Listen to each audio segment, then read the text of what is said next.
West African countries have insisted on a return to civilian rule in Mali, where rebel troops ousted President Ibrahim Boubacar Keïta on August 18th. Hi, welcome to What's Happening. These are the top 10 stories now. At number 10, President Donald Trump has said that Americans will not be safe should his rival Joe Biden win the November presidential election. Trump painted a grim picture of Biden, warning that there would be insecurity, economic decline, and an end to basic rights such as freedom of speech and gun ownership if Biden becomes president of America. He stated this as he accepted his party's nomination to run for a second and final term as president on the last night of the Republican National Convention on Thursday. The speech, which lasted nearly 70 minutes, included claims such as that Trump is the greatest president for African Americans since Abraham Lincoln, who freed slaves.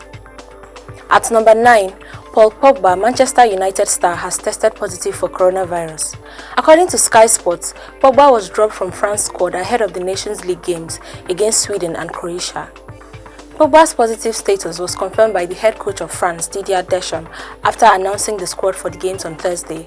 He stated that Paul Pogba was supposed to be on the list, but unfortunately, his COVID-19 test turned out positive. Aside from Pogba, Tottenham midfielder Tanguy Ndombele is also said to have been withdrawn from the France squad after testing positive for coronavirus. France was scheduled to play Sweden in Solna on September 5th and Croatia in Paris on September 8th. At number 8, President Muhammadu Buhari has approved the establishment of a National Center for the Control of Small Arms and Light Weapons. This was announced by the National Security Advisor Babagana Monguno on Thursday after the Council of State meeting. The center will be domiciled under the Office of the National Security Advisor and will be given a legal backing. Monguno added that the center will be similar to the Counter-Terrorism Center and the Cyber Security Center, both of which are domiciled under his office. He added that when in full operation, the center will control the inflow of weapons while also working on mopping up and disposing those already in use.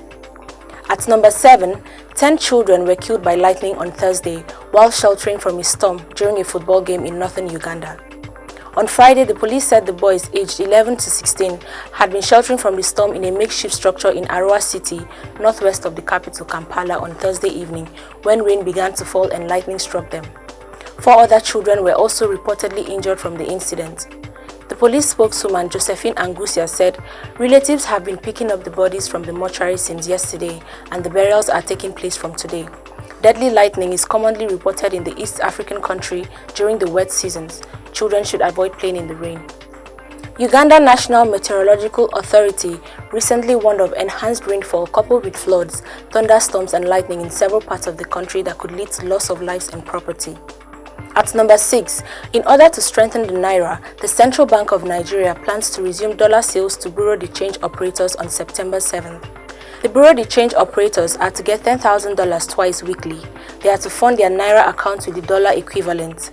In a statement, CBN Director Trade and Exchange Department OS Energy also announced the applicable exchange rate for the disbursement of international monetary transfer operators' proceeds. At number 5, Japan's Prime Minister Shinzo Abe has resigned. Abe announced on Friday he's resigning due to health problems. He told a press conference he decided to step down from the post of the Prime Minister because he was suffering from a recurrence of the ulcerative colitis that ended his first term in office. The Prime Minister said he was receiving a new treatment for the condition, which needed to be administered on a regular basis, which would not leave him with sufficient time to discharge his duties. Abe is expected to stay in office until his ruling Liberal Democratic Party can choose a successor. At number 4, Jihadists ambushed a civilian convoy in northeastern Borno State, killing 2 people and injuring 15. This was disclosed by militia sources on Friday. The gunmen reportedly opened fire as the convoy, under military escort, was heading to the town of Gamboru near the border with Cameroon late on Thursday. According to what the military leader Ibrahim Liman told Agence France Presse, the convoy, comprising mostly traders, was coming from the regional capital Maiduguri when the attack occurred in the village of Musini. It was not immediately clear which jihadist faction was behind the latest attack because Boko Haram and ISWAP members also operate in the area. At number 3, the Nigerian Union of Journalists Akwa Ibom chapter has directed its members to snub a press conference planned for the former Minister of Aviation Femi Fani-Kayode. In a statement on Friday, the chapter asked journalists not to attend any activity organized by the former minister. Fani Kayode, who is in Akwa Ibom, had insulted a reporter with Daily Trust, Eyo Charles, for asking him who was bankrolling his nationwide trips in Cross River last week. The NUJ Akwa Ibom chapter chairman, Comrade Amos Etuk, and secretary, Comrade Dominic Akpan, said the decision stopping journalists from covering activities of the ex-minister was because of the disdain with which he had treated Charles. At number 2, two yet to be identified persons were killed on Friday when a privately operated helicopter crashed into a building on Salvation Road, Ikeja, Lagos State. It was gathered that the pilot was conveying 2 passengers to a destination in the state when the accident happened around 12:17 p.m. The Director General of the Lagos State Emergency Management Agency, Dr. Femi Okeosha-Intolu, confirmed the incident, adding that while 2 people died, 1 person had been admitted into the intensive care unit of the Lagos State University Teaching Hospital. Finally, at number 1, West African countries have insisted on a return to civilian rule in Mali, where rebel troops ousted President Ibrahim Boubacar Keïta on August 18th. On Friday, President Muhammadu Buhari joined other West African leaders in another extraordinary summit aimed at finding lasting solutions to the crisis in Mali. Buhari participated in the virtual meeting presided over by the chairman of the Economic Community of West African States and President of Niger Republic Mahamudu Yusufu from the council chamber of the Presidential Villa, Abuja. Yusufu said, "If we consider that the question of Keïta's release is resolved, it is not the same concerning the return to constitutional order, which presupposes all troops return to their barracks." The conference on Friday was to weigh the future of the sanctions in the light of events since the coup.